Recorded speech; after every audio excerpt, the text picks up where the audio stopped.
মৰমৰ ছাত্ৰ ছাত্ৰীসকল, আজি তোমালোকৰ পৰিৱেশ পাঠৰ 4 নম্বৰ পাঠটোৰ নাম কি আছিলে? জীৱন ধাৰণৰ প্ৰণালী। এই জীৱন ধাৰণৰ প্ৰণালী পাঠটোত আমাৰ প্ৰাচীন কালৰ মানুহৰ যি জীৱন ধাৰণ আছিলে, অৰ্থাৎ অঘৰী মানুহৰ বিষয়ে ইয়াত বৰ্ণনা কৰিছিল, হয় নহয়? অঘৰী মানুহ বুলি ক'লে আমি কি মানুহ বোলো বুজি পাওঁ?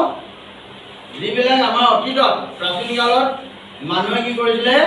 অনাই বনাই ঘূৰি ফুৰিছিলে, হয় নহয়? এতিয়া বৰ্তমানৰ দৰে বাসস্থান নাছিলে, বৰ্তমানৰ দৰে খোৱা বোৱা পিন্ধা উৰা সকলো ফালৰ পৰা কি আছিলে? বিপৰীত আছিল, হয়নে? সেই সময়ত মানুহে খাদ্য, বাসস্থান আৰু বস্ত্ৰ, এই তিনিটা আমাৰ মানুহৰ নিত্য প্ৰয়োজনীয়, হয়নে নহয়? খাদ্য লাগিবই, বাসস্থান লাগিবই আৰু বস্ত্ৰ লাগিবই, লাগিব নালাগে? কিন্তু আগৰ দিনত আমাৰ মানুহে এই তিনিটাৰ কাৰণে কিহৰ ওপৰত নিৰ্ভৰ কৰিছিলে? প্ৰকৃতিৰ ওপৰত নিৰ্ভৰ কৰিছিলে, হয়নে? তেওঁলোকে চিকাৰ কৰি পোৱা প্ৰাণীৰ মঙহ, গছৰ ফল মূল, গছৰ শিপা, গছৰ পাত, বনৰীয়া শস্য, হয়নে নহয়? এইবিলাক সংগ্ৰহ কৰি পেলাই খাইছিল। আৰু সেই সময়ত তেওঁলোকে সকলো বস্তু কি কৰি খাইছিলে? কেঁচাই খাইছিলে, হয়নে নহয়? খাদ্য সংগ্ৰহৰ বাবে তেওঁলোকে এঠাইৰ পৰা আন এখন ঠাইলৈ কি কৰিব লাগিছিলে? ঘূৰি ফুৰিব লাগিছিল। সেইকাৰণে তেওঁলোকে অঘৰী জীৱন যাপন কৰিছিল বুলি কোৱা হয়। আৰু তেওঁলোকে তেনেদৰে ঘূৰি ফুৰোঁতে শিল, ৰ'দ, বতাহ, বৰষুণ, শিলাবৃষ্টি, ধুমুহা সকলো ফালৰ পৰা তেওঁলোকে ৰক্ষা পাবৰ কাৰণে কি কৰিছিলে? গছৰ তলত, গছৰ খুৰুঙত, পৰ্বতৰ গুহাত কি কৰিবলগীয়া হৈছিল? আশ্ৰয় ল'বলগীয়া হৈছিল। বৰ্তমানৰ দৰে কোনো বাসস্থান নাছিল। তেওঁলোকে লজ্জা নিবাৰণৰ কাৰণে কি কৰিছিলে? গছৰ বাকলি পিন্ধিছিলে, হয়নে? গছৰ ডাল পাত পিন্ধিছিলে, গাত মেৰিয়াই লৈছিলে, জীৱ-জন্তুৰ প্ৰাণীৰ ছাল পিন্ধি লৈছিলে, হয়নে?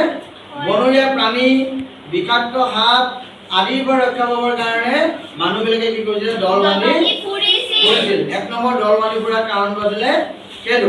আৰু তেওঁলোকে দল বান্ধি ফুৰাৰ কাৰণটো আমাৰ কি আছিলে?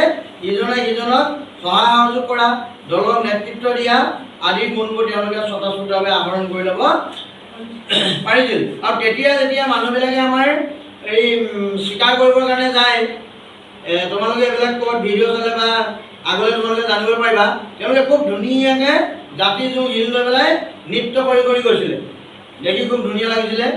আৰু তেওঁলোকে যেতিয়া কিবা জন্তু এটা মাৰি অনাৰ পাছত তেওঁলোকে খুব ধুনীয়াকৈ নৃত্য ভংগীমা কৰি আনে, একেলগে বিতৰণ কৰি খায়, হয়নে নহয়? তেওঁলোকে যদিও অঘৰী জীৱন যাপন নাছিলে, লিখা পঢ়া নাছিলে, কিন্তু তেওঁলোকৰ সেইবিলাক জ্ঞান যথেষ্ট আছিল।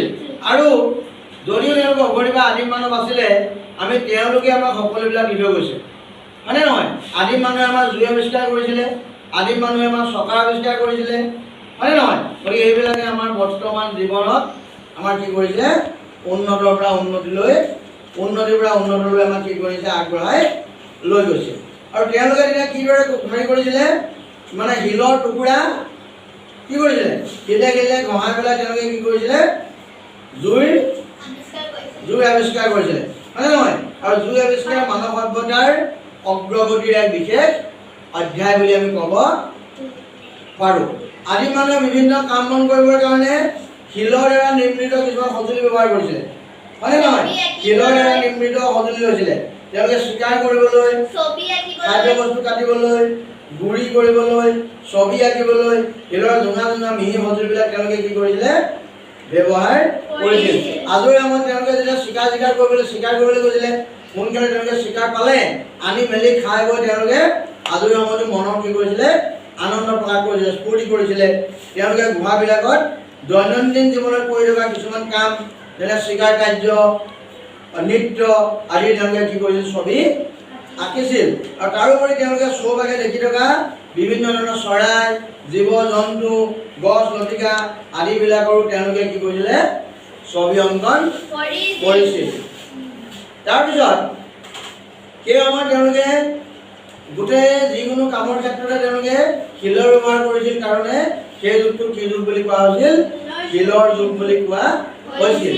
এইধৰণে তেওঁলোকে মানে অঘৰী জীৱন যাপনটো চিকাৰ কৰি হাবি, গুহা, হয়নে নহয়? গছৰ খুৰুং এইবিলাকত বাস কৰি হাজাৰ বছৰ এনেধৰণে পাৰ কৰি দিলে। পাৰ কৰি দিয়াৰ পিছত মানুহৰ মনলৈ হঠাৎ তোমাৰ কি আহিছিলে, খেতি বাতি কৰাৰ ধাৰণা এটা আহিছিল।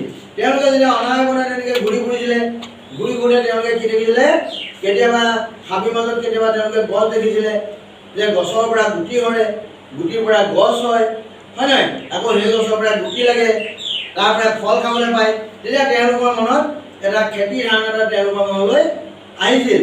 আৰু এই ক্ষেত্ৰত আমাক পানীক নামৰ এটা জাতিৰ বিষয়ে কৈছিলে, হয়নে নহয়? পানীক নামৰ তেওঁলোকে ক'ত বাস কৰিছিলে? সিহঁতি হ্ৰদৰ পাৰত বাস কৰিছিলে। আৰু তাত প্ৰায় 25জন মান কি কৰিছিলে, মানুহ আছিল। সেই সময়ত তেওঁলোকে সেই দলটো তেতিয়া আমাৰ কি কৰিছিলে, এতিয়া বৰ্তমান আমি পিন্ধাৰ দৰে কাপোৰ কানি পিন্ধা নাছিল। তেওঁলোকে আহাৰ বিচাৰি অৰণ্যত কি কৰিছিলে, ঘূৰি ফুৰিছিলে। তেওঁলোকে প্ৰাণী, মাছ, কাছ, কেঁকুৰা আদি য'ত যি পাইছিলে আনি পেলাই তেওঁলোকে কি কৰিছিলে, ভাত যোগ কৰি সকলোৱে কি কৰিছিলে, মিলি জুলি খাইছিল। আৰু তাৰপাছত মই যিটো ক'লোঁ তোমালোকক, যে তেওঁলোকে গছৰ পৰা গুটি সৰি, গুটিৰ পৰা গছ গজা যেতিয়া তেওঁলোকে দেখিছিল, দেখি পেলাই তেওঁলোকৰ মনতো তেনেকুৱা এটা ধাৰণা আহিছিল, হয়নে নহয়? সেইধৰণে তেওঁলোকে কি কৰিছিলে, তাৰপিছত তেওঁলোকে লাহেকৈ তেওঁলোকেও আমাৰ কি কৰিবলৈ আৰম্ভ কৰিছিলে, খেতি কৰাৰ তেওঁলোকে এটা ব্যৱস্থা কৰিছিলে। তেওঁলোকে নদীৰ পাৰৰ পলসুৱা মাটিত তেওঁলোকে সেইধৰণে কি কৰিছিলে, গছৰ বীজ মানে গুটি দি পেলাই ৰোপণ কৰিবলৈ ধৰিছিল, হয়নে নহয়? তেতিয়া ৰোপণ কৰিবলৈ দিয়াৰ লগে লগে আজি আমি গুটিটো দিলে আজিয়ে ফল পাম নেকি? ফলটো নাপাওঁ। তেতিয়া কথা আমাৰ গছ যেতিয়া গজি আহিব, অন্য জীৱ জন্তুটো গছবিলাক খাব, ধ্বংস কৰিব। তেতিয়া মানুহবিলাকে কি কৰিবলৈ লৈছিলে, এই খেতি কৰাৰ কাষে কাষে তেওঁলোকে থাকিবলৈ লৈছিল। থাকিবলৈ ল'লে তেওঁলোকে কি কৰিলে, গছৰ ডাল পাত কিবা কিবি আনি জুপুৰি গোটেই বনাই লৈছিলে। খেতি কৰা মাটিৰ চাৰিওফালে গছৰ ডাল জোল এনেকৈ বান্ধি দিছিলে। সেইবিলাকে আমাৰ বৰ্তমান এতিয়া জেউৰা আহিছে, ঘৰৰ বাউণ্ডেৰীটো আহিছে। তেওঁলোকে যে জুপুৰি বনাই লৈছিলে গছৰ ডাল চাল দি, সেইবিলাকে আমাৰ বৰ্তমান ঘৰ হৈছে, গম পালে নাই? গতিকে ঠিক তেনেধৰণে তেওঁলোকে আদিম মানুহবিলাকে তেনেধৰণে খেতি কৰিবলৈ কি কৰিছিলে, আৰম্ভ কৰিছিল।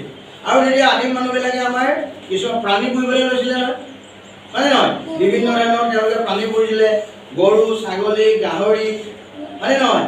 ভেড়া, কুকুৰ, এনেকুৱাবিলাক তেওঁলোকে পুহিবলৈ লৈছিল। আৰু সেইবিলাক তেওঁলোকৰ এতিয়া কুকুৰে যেতিয়া তেওঁলোকে মাৰি অনা জীৱ জন্তুবিলাকৰ পেলনীবিলাক খাবলৈ পাইছিলে নাই, গতিকে তেওঁলোকৰ পাছে পাছে কি কৰিলে, কুকুৰ ঘূৰি ফুৰিছিলে। সেইকাৰণে প্ৰথম পোহনীয়া প্ৰাণীটো কুকুৰ, মনে ৰাখিব তোমালোকে। প্ৰথম পোহনীয়া প্ৰাণী কি? কুকুৰ। আৰু তাৰপিছত যেতিয়া তেওঁলোকে খেতি কৰিবলৈ আৰম্ভ কৰিলে, কৃষি কাৰ্য আৰম্ভ কৰিবলৈ লোৱাৰ পিছৰে পৰা আমাৰ আদিম মানুহৰ কি হৈছিলে, অঘৰী জীৱন যাপনৰ অন্ত পৰিছিলে। কৃষি কাৰ্য মানুহৰ কৃষি কাৰ্য কৰিবলৈ লোৱাৰ কাৰণে মানুহে একে ঠাইতে কি কৰিবলৈ লৈছিলে, স্থায়ীভাৱে বসবাস কৰিবলৈ লৈছিলে। সেই বসবাস কৰিবলৈ লোৱাৰ পিছৰে পৰা কেইঘৰমান মানুহ লগ লাগি আছিলে, তেতিয়া আৰু চুবুৰা চুবুৰী হৈছিলে, বহুত মানুহ লগ লাগি ল'লে গাঁও হৈছিলে, হয়নে নহয়? এনেধৰণে আমাৰ লাহে লাহে আমাৰ কি হ'বলৈ লৈছিলে, গাঁৱৰ সৃষ্টি হ'বলৈ লৈছিল। আজি মই তোমালোকক আদিম মানুহৰ বিষয়ে ইমানে ক'লোঁ, পুনৰ তোমালোকক আকৌ মই বহলাই